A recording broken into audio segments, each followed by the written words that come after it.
Oke guys, jadi pada video kali ini kita akan membahas contoh soal pusat cabang. Nah, pusat cabang ini merupakan salah satu materi yang ada di akuntansi keuangan lanjutan. Tapi saya nggak tahu apakah di kampus kalian itu AKL-nya membahas pusat cabang atau enggak. Ya, karena di kampus saya membahas pusat cabang ya, makanya saya bikin video ini. Dan juga di pusat cabang ini ada 3 subbab yang akan dibahas, khususnya pada video saya kali ini. Yang pertama itu terkait berbagai transaksi umum, ya kayak jurnal umumnya gitu lah. Ya semacam ini hanya untuk sebagai pengantar pusat cabang lah. Kayak transaksi pembelian perlengkapan, penjualan, penerimaan piutang, dan lain sebagainya ya. Nah, yang kedua bahas mengenai transfer kas antar cabang. Yang ketiga pengiriman barang antar cabang. Dan tanpa basa-basi mending kita langsung ke soalnya cuy. Tapi kayaknya mending kita basa-basi dikit ya, karena ya BTW selama banget aku nggak bikin video ya, karena ya sekarang udah bulan 7 terakhir aku bikin video itu sebelum lebaran kan Mei ya, berarti udah 2 bulan apa ya, 2 bulan lebih aku nggak bikin video. Dan ya karena selama 2 bulan ini aku sibuk ngurusin pernikahan, enggak aku dari kemarin selama 2 bulan ini ya sibuk nganggur, karena ya saya kan no lab sejati ya, di rumah ya no lab, mainan IG, Instagram, YouTubean, Facebookan, sama ngegame di laptop. Ngegame pun cuman ya main PES doang sih, ya namanya juga no lab ya, gabut nganggur ya.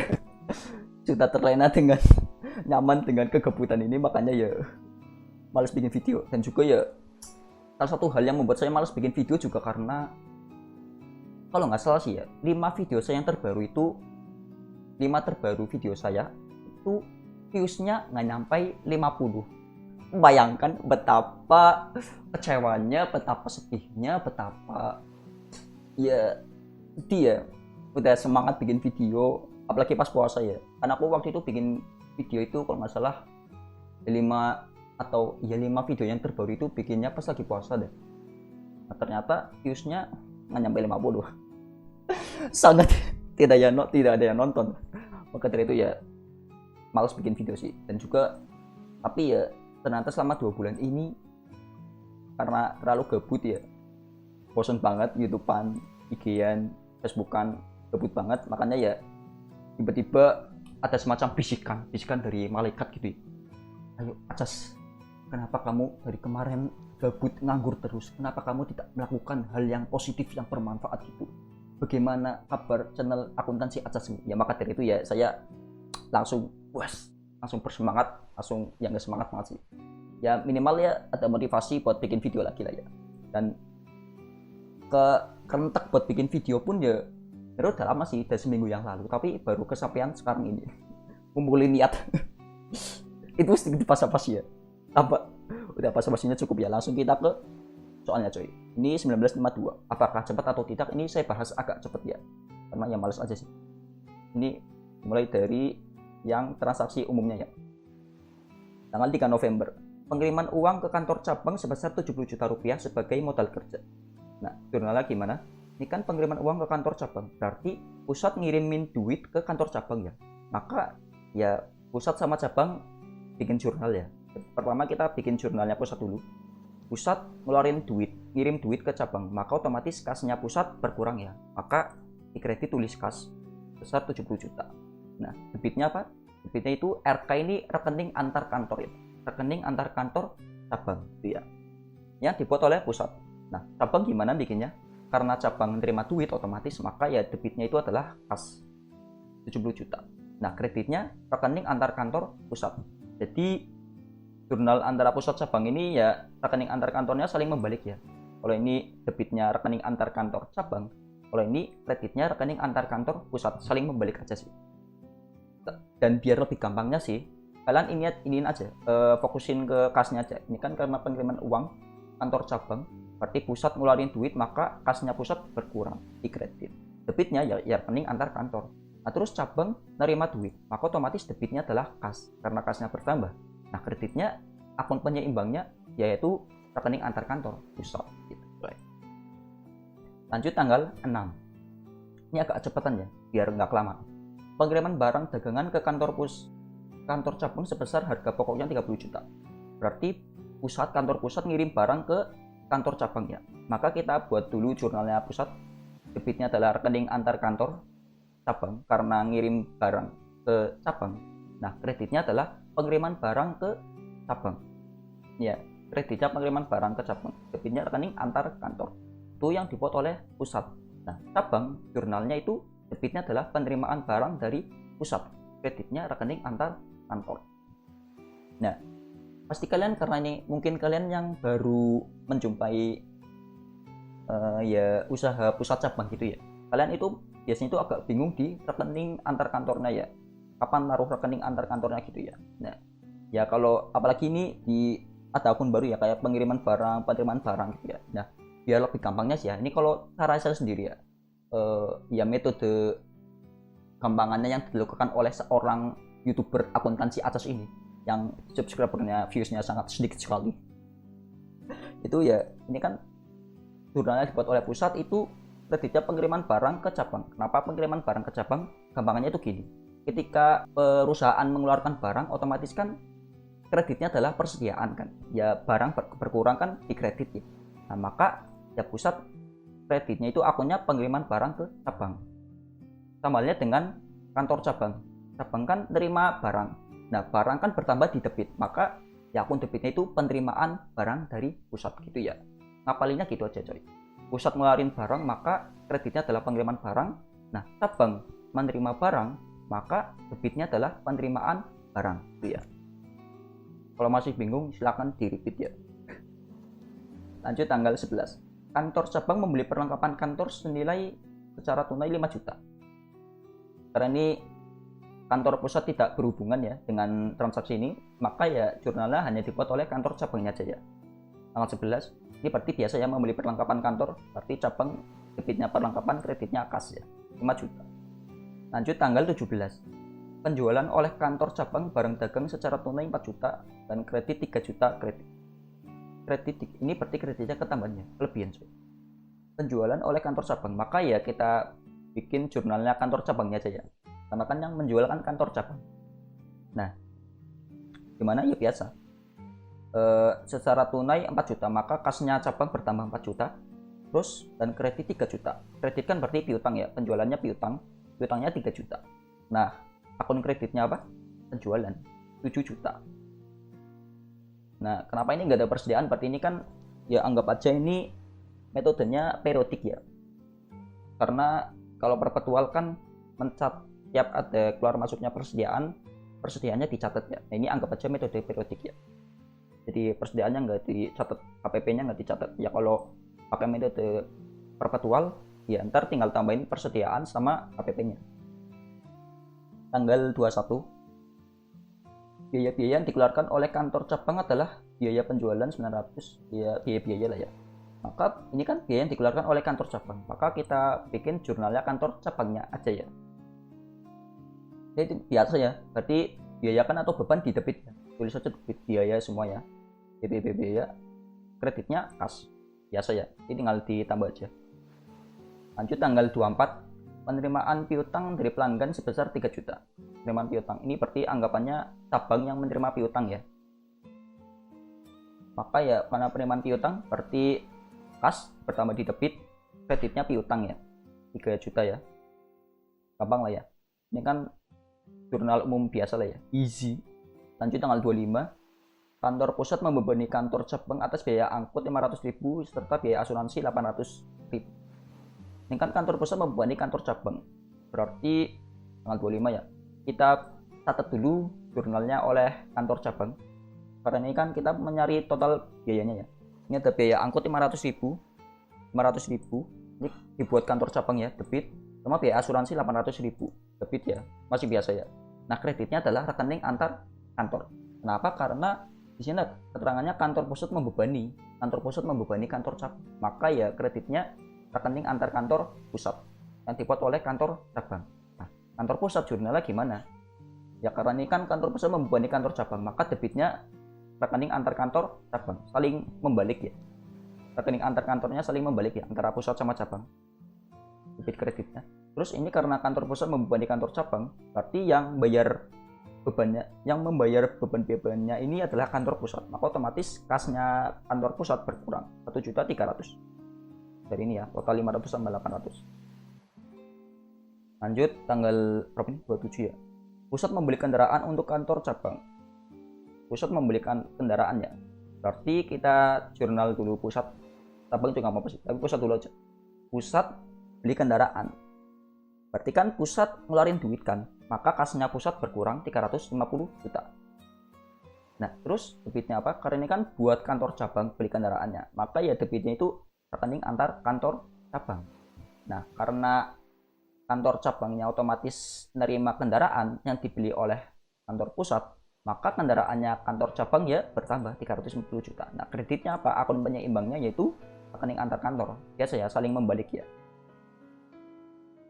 Itu ya transaksi-transaksi umumnya lah ya, kayak pengantar gitu. Lanjut, transfer kas antar cabang.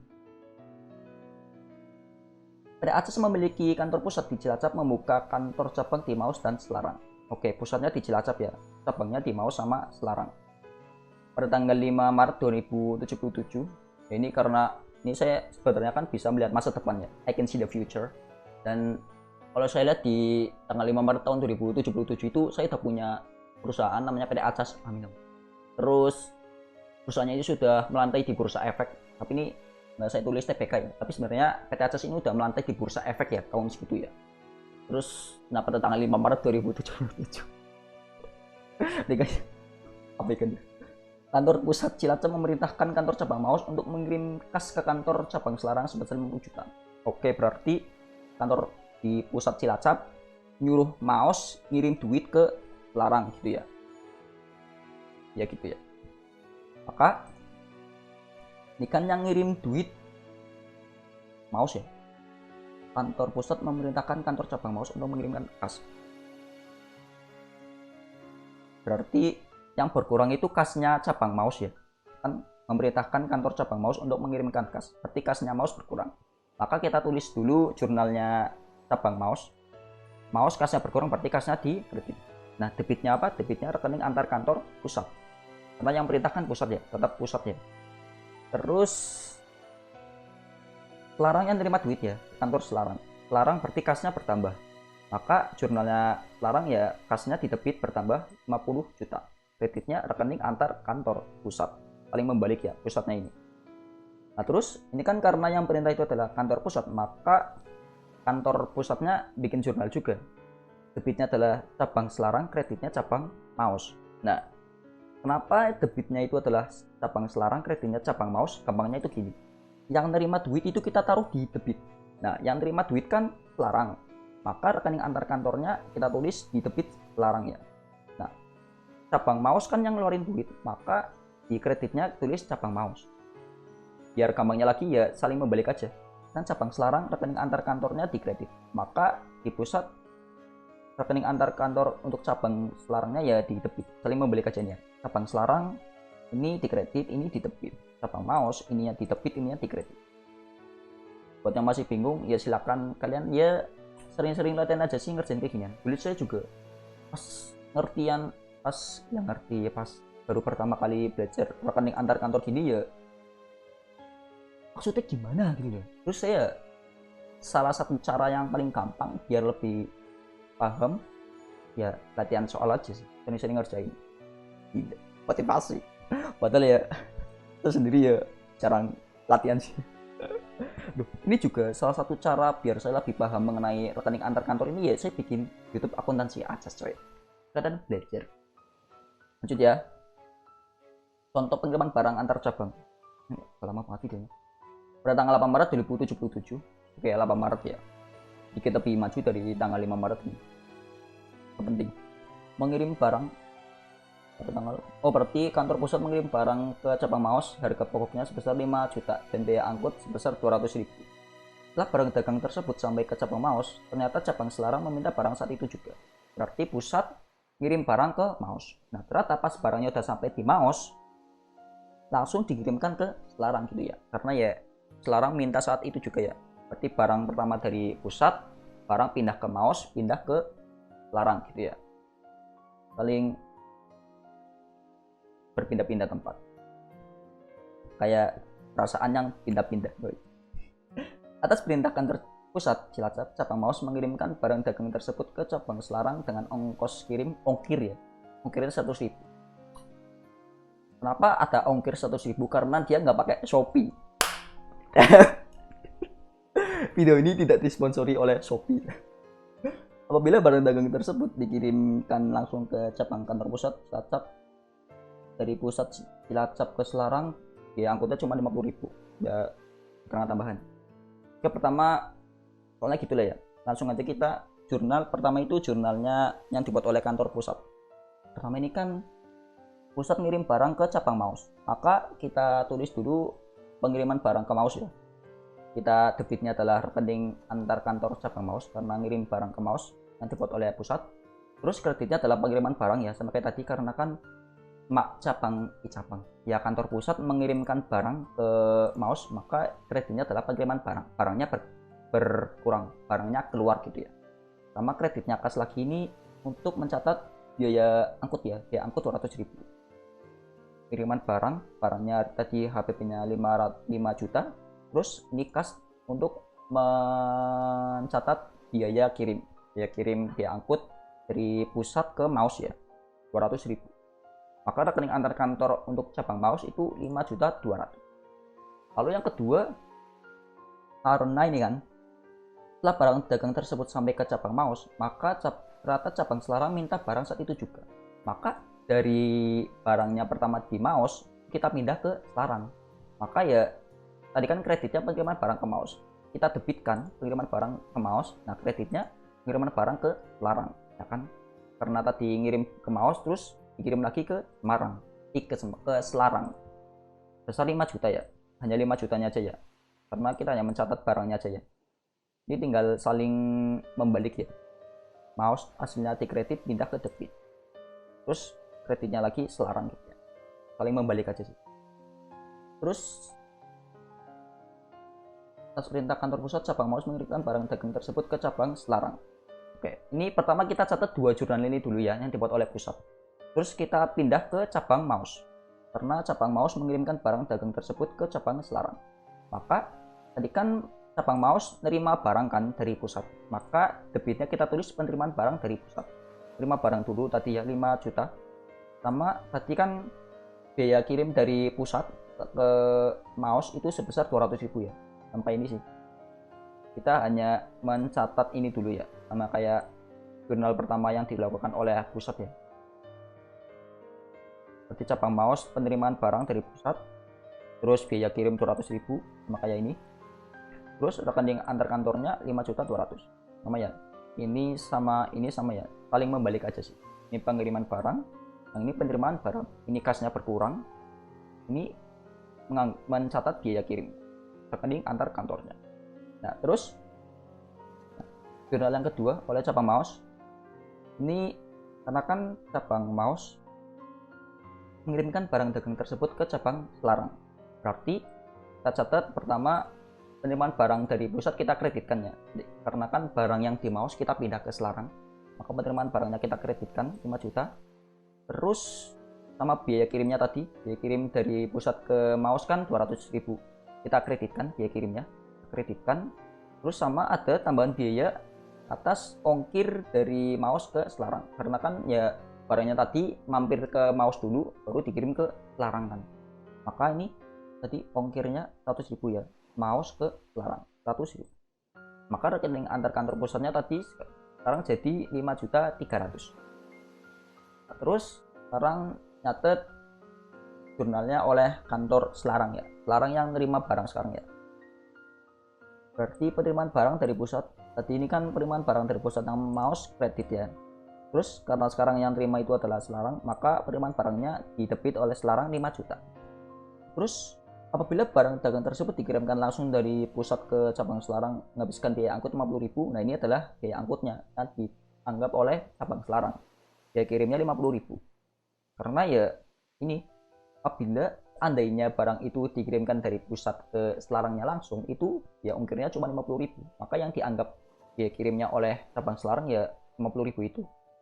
Terus kreditnya rekening antar kantor pusat Cilacap 5.050.000. Nah, terus turunan terakhir ya pusat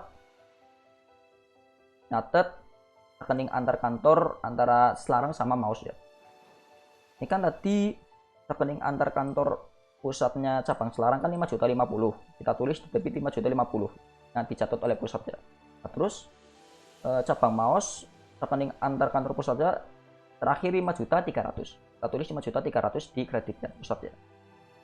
Nah, dari rekening antar kantor antara Selarang dan Maus itu terdapat selisih kan. Ini yang Selarang 5.050.000, yang Maus 5.300.000. Nah, selisihnya ini dianggap sebagai selisih biaya kirim barang 250.000. Karena ya tadi ini kirim barangnya kan lewat Maus terus ke Selarang kan.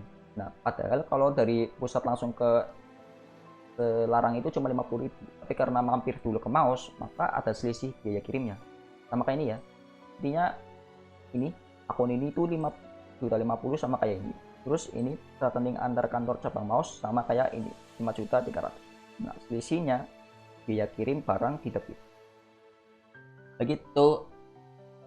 Ya itu sih video kali ini membahas tentang pusat cabang ya 3 subbab ini ya.